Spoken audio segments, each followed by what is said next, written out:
अस्सलामु अलैकुम वरहमतुल्लाहि वबरकातुहू। अल्हम्दुलिल्लाहि कफ़ा व सलामुन अला इबादिहि अल्लज़ीना इस्तफ़ा, अम्मा बाद। मोहतरम नाज़रीन इकराम, आज की नशिस्त का मौजू है इमाम की बद्दुआ से बचें, मज़लूम की बद्दुआ से बचें। अपने यहाँ देखिए, लोग किसी के ऊपर इल्ज़ाम लगा देते हैं, किसी का हक ले लेते हैं, किसी को परेशान करते हैं। अगर वो बद्दुआ कर दें तो उसकी बद्दुआ लग के रहेगी। आप देख लीजिएगा, कभी कभी ऐसा भी होता है कि जो जितने बड़े ओहदे पर होता है उसके पीछे लोग पड़े रहते हैं। वक्ती तौर पर यह भी हो सकता है कि प्रोपेगेंडा कामयाब हो जाए, लेकिन उसका अंजाम बहुत भयानक होता है। और ख़ास तौर पर जो इमामत करते हैं, मस्जिद के जो इमाम होते हैं, लोग उनके पीछे पड़े रहते हैं। जितने मुसल्ली उतने मुतवल्ली, यानी लोगों को नमाज पढ़ने की फ़िक्र कम है, इमाम साहब के पीछे ज़्यादा पड़े रहते। याद रखिएगा, हम और आप जितने इमाम साहब के पीछे पड़े हुए हैं, अगर हम और आप ख्याल रखें अपनी बेटियों का, बीवियों का, बच्चों का, तो अल्लाह की कसम वो लोग सुधर जाएं। याद रखिएगा, अगर इमाम के पीछे पड़ेंगे, अगर वो बद्दुआ कर देंगे तो उनकी बद्दुआ लग के रहेगी। इमाम की बद्दुआ से बचिए। एक हदीस के अंदर आया, सही बुखारी किताबुल अज़ान किताब नंबर 10 हदीस नंबर 755, साद बिन वक्कास रज़ियल्लाहु ताला अन्हु कूफा के इमाम थे। वो कूफा के गवर्नर भी थे, साद बिन वक्कास रज़ियल्लाहु ताला अन्हु, और इमाम भी थे। जो गवर्नर हुआ करते तो वो इमाम भी थे। तो एक आदमी क्या किया, खड़ा हुआ और उनके ऊपर एतराज़ कर दिया। उस आदमी का नाम था उसामा बिन कतादा, और कहा इनको नमाज पढ़ाना नहीं आता। अरे, नबी सल्लल्लाहु अलैहि वसल्लम के पीछे नमाज पढ़े हुए और इनको ही नमाज पढ़ाना नहीं आता। तो पता ये चला कि लोग बाल की खाल बहुत निकालते हैं, इमाम के पीछे पड़े रहते हैं, और पुराने ज़माने से चला आ रहा। तो उमर बिन खत्ताब रज़ियल्लाहु ताला अन्हु का दौर था। उन्होंने क्या किया, उनको माजूल करके इमामत से दूसरे सहाबी अम्मार को भेज दिया कि अम्मार इमामत करेंगे। उसके बाद उन्होंने एक वफ्द भेजा ताकि तहकीक करे वाकई ये बात सही है क्या।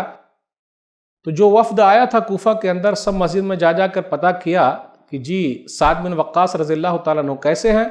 सब लोगों ने कहा बहुत अच्छे हैं। लेकिन जब बनु साद की मस्जिद में पहुंचे तो एक आदमी उसामा बिन कतादा खड़ा हुआ और कहा, मैं सुनाता हूँ, वो अच्छी तरीके से नमाज नहीं पढ़ा सकते, फिर इसी तरीके से वो इंसाफ नहीं करते, फिर इसी तरीके से वो जिहाद में नहीं जाते, सदका और खैरात बराबर तकसीम नहीं करते।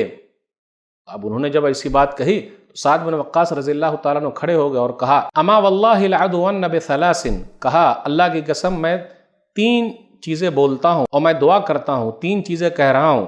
अल्लाहुम्मा इन कान अब्दुका हादा काज़िबन क़ाम रियाअन व सुम्अतन फ़ातिल उम्रहु व अतिल फ़क़रहु व अर्रिज़हु बिल फ़ितन। फिर आगे लिखा हुआ, शैख़ुन कबीरुन मफ़तूनुन असाबतनी दावतु साद।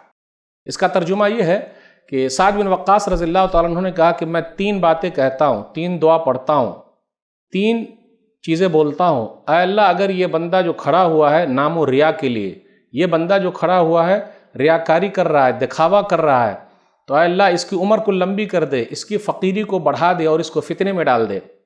कुछ दिनों के बाद उसने खुद कहा, उस आदमी ने जिसने साद बिन वक्कास रज़ियल्लाहु ताला अन्हु पर एतराज़ किया था, एक बूढ़ा आदमी जिसको साद की बद्दुआ लग गई है। उसके बाद इस हदीस के रावियों में से अब्दुल मलिक हैं, उसने कहा उस आदमी की उम्र लंबी हो गई, वो आदमी बहुत बूढ़ा हो गया, यहाँ तक कि उसकी भौएं आंखों तक लटक रही थी, और जब वो रोड पे चलता तो लड़कियों को छेड़ा करता था।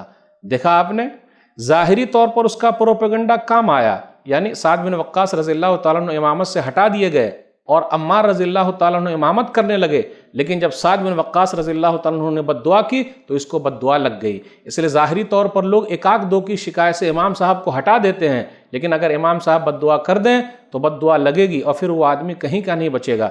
इसलिए मेरे भाइयों, इमाम की बद्दुआ से बचिए, किसी पर इल्ज़ाम मत लगाइए, जो सही है वही बयान कीजिए। झूठा इल्ज़ाम लगाने का बड़ा नुकसान होता है।